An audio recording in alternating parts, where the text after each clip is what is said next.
Alors, avant de passer à la création du tableau croisé dynamique, je dois vous expliquer, il sert à quoi un TCD? C'est la question qui se pose par plusieurs d'entre vous. Donc, tout simplement, un tableau croisé, ça vous permet de créer une synthèse qu'on va pouvoir la modifier. On peut disposer les données comme on veut, faire des calculs, faire aussi des extractions sans toucher ou bien modifier les données du tableau source. Et donc, si vous voulez éviter aussi les erreurs de création au début, il y a des choses à vérifier à l'intérieur de notre base de données, comme par exemple d'éviter de fusionner les cellules à l'intérieur de la base. Il faut supprimer aussi les lignes ou les colonnes qui sont entièrement vides et aussi il vous faut un titre pour chaque colonne. Mais si vous voulez éviter tout ça, vous avez tout simplement la possibilité d'appliquer une mise en forme qui est hyper pratique en passant par l'onglet Accueil et aussi mettre sous forme de tableau. Donc cette mise en forme, automatiquement, ça évite les cellules fusionnées où on n'aura pas la possibilité d'avoir des cellules fusionnées à l'intérieur. Il y aura un titre pour chaque colonne aussi. Alors sinon, pour créer le tableau croisé dynamique, c'est assez simple. Il suffit de cliquer à l'intérieur de n'importe quelle cellule et ensuite on va passer par l'onglet Insertion, tableau croisé dynamique et on va choisir à partir d'un tableau ou d'une plage.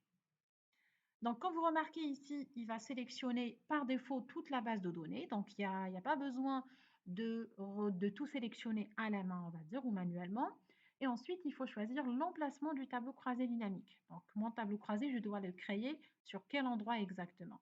Soit je le crée sur une feuille de calcul qui va être insérée automatiquement par Excel, ou bien je peux la créer ou le créer sur une feuille de calcul existante que j'ai déjà insérée avant.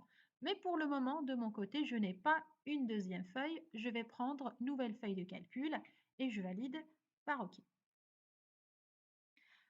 Alors maintenant, quand vous remarquez, le tableau croisé dynamique, il est vide. Donc c'est à vous bien sûr de le remplir avec les champs et les données qui vous intéressent. Donc tout à droite du tableau croisé, on va trouver ce qu'on appelle la liste des champs avec matricule, nom, prénom.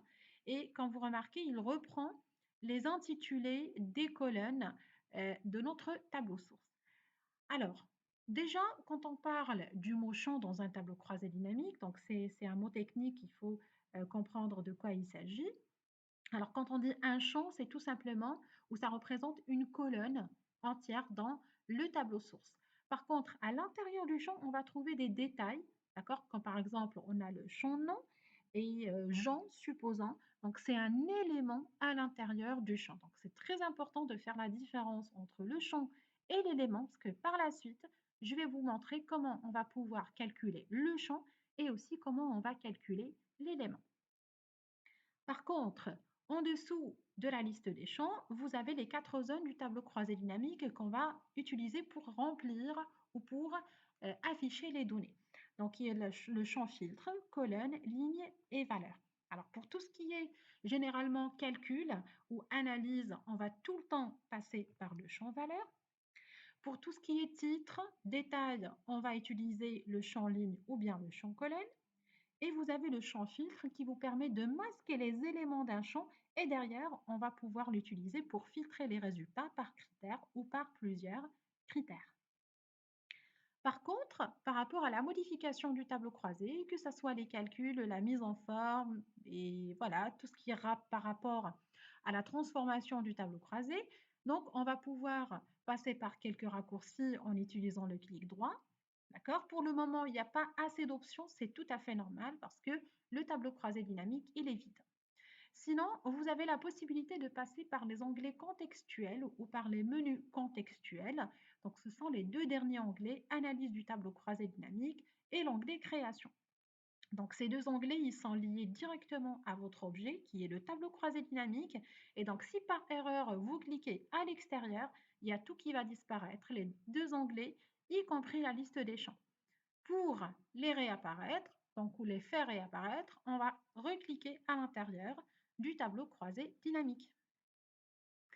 Alors, sinon, pour remplir le tableau croisé dynamique, bien sûr, on doit fixer un objectif parce que quand même, on ne va pas le remplir avec n'importe quelle donnée et n'importe comment. Alors, si je veux par exemple afficher dans mon tableau croisé dynamique, on va dire la somme des salaires par site. Donc, pour remplir le TCD, vous avez plusieurs méthodes.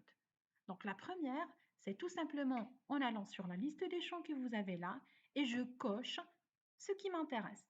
Donc, je veux tout simplement afficher les sites. Donc, je vais cocher site et je vais cocher aussi salaire. Et donc, quand vous remarquez, il va automatiquement détecter la typologie de données et il va déplacer les champs d'une manière automatique. Donc, pour tout ce qui est texte, il va les afficher directement en ligne. Et pour tout ce qui est valeur, il va directement les déplacer en valeur en calculant par défaut la somme. Bon, ça n'empêche que vous avez la possibilité, bien sûr, de changer l'emplacement des champs. Alors, si je prends en considération les sites, donc au lieu de les garder en ligne, je peux par exemple les afficher en colonne, tout simplement en glissant le champ en colonne.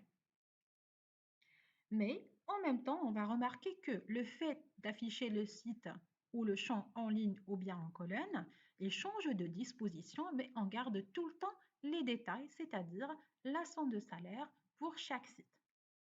Par contre, si je glisse maintenant les sites sur la zone filtre, alors là par contre, il va masquer tous les détails, c'est-à-dire les sites, et il va nous afficher le total général de l'ensemble des sites.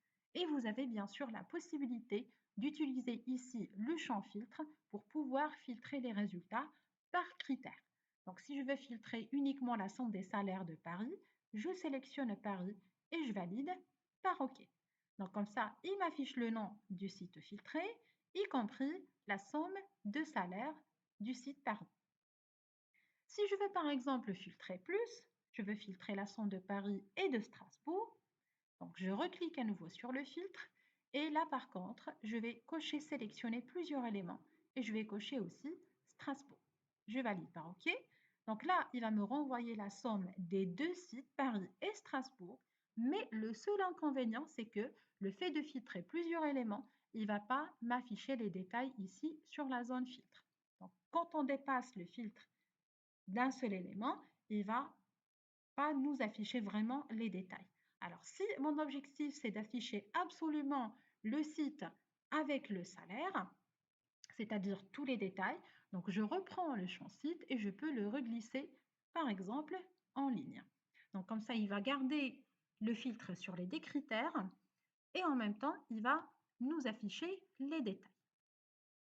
Donc, si je veux effacer le filtre des sites, c'est-à-dire réafficher l'ensemble des sites, je clique ici sur l'icône et j'ai l'option ou voilà, l'option effacer le filtre de site ou sinon je peux carrément cocher sélectionner tout.